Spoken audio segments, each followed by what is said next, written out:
I have read the book Boy Tales of Childhood, who is by Roald Dahl. The book is written by the British writer Roald Dahl, and it was Roald's first autobiographical book, and the book is from 1984. The book describes his life from birth to leaving school and focusing on living conditions in Britain in the 1920s and 1930s. How the public school was at that time and how his childhood led him to a writing career. The book ends when he gets his first job. Roald was born on 13th September 1916 and died on 23rd November 1909.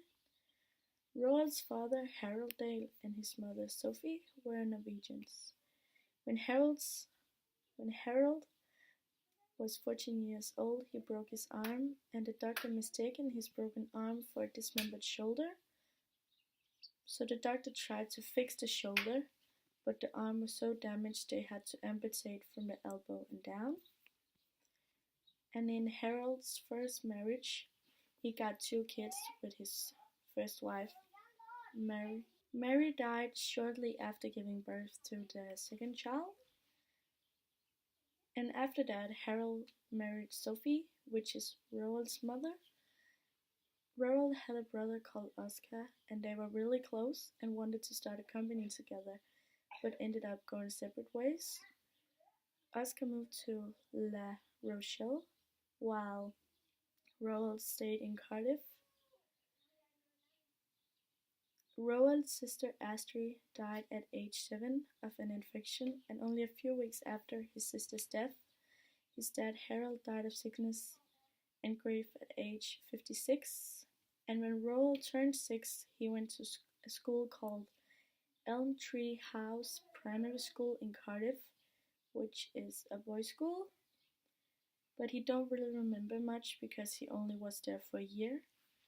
And when Roald turned 8, he started on a new school called Llandaff Cathedral School in Cardiff, where him and his friends used many pennies in a sweet shop owned by a woman they didn't like. Her name was Mrs. Pratchett. One time, the boys found a dead rat in the hiding place in school and decided to put the rat in one of Mrs. Pratchett's candy jars. And she got so mad she told the headmaster of the school to give all of the 6 boys the hardest stroke he could master. When Roald turned 9, he went to a boarding school called Western Supermare from 1925 to 1929, and Roald describes the school as very strict. And one time the school had punished all of the students by not letting them get the things their parents had sent because a boy wouldn't take the blame for what happened in school. And the teachers thought that it was a good idea to show the kids what would happen if they didn't behave well. After boarding school, he went to Repton, but Roald hated that place. But he got through it and made some good friends.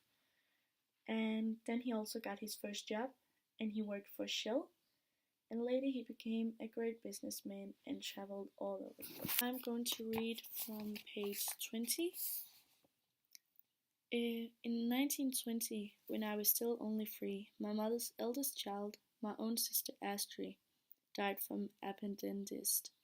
She was 7 years old when she died, which was also the age of my own eldest daughter, Olivia, when she died from measles 42 years later.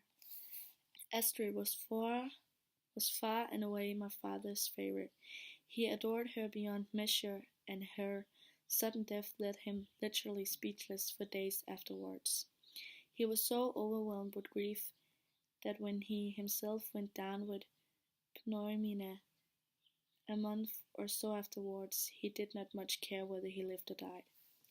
If they had had penicillin in those days, neither appendicitis nor pneumonia would have been so much of a threat. But with no penicillin or any other magical antibiotic cures, pneumonia in particular was a very dangerous illness indeed. The pneumonia patient on about the 4th or 5th day would invariably reach what was known as the crisis.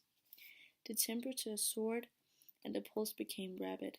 The patient had to fight to survive, and my father refused to fight. He was thinking, I'm quite sure of his beloved daughter, and he was wanting to join her in heaven. So he died. He was 57 years old. I've chosen this page because I think it gives us a good insight of how his life was, even when there was bad times and good times, like when his daughter died and when his sister died and then his dad dies. I think it is a really harsh page, but I just really like how he just writes about it and is not afraid about writing about it. And overall, I really think this book has been really good. I liked how he writes about his life. I feel like I am in the book when I'm reading it. And I think that is a really good ability to have. So I think the book has been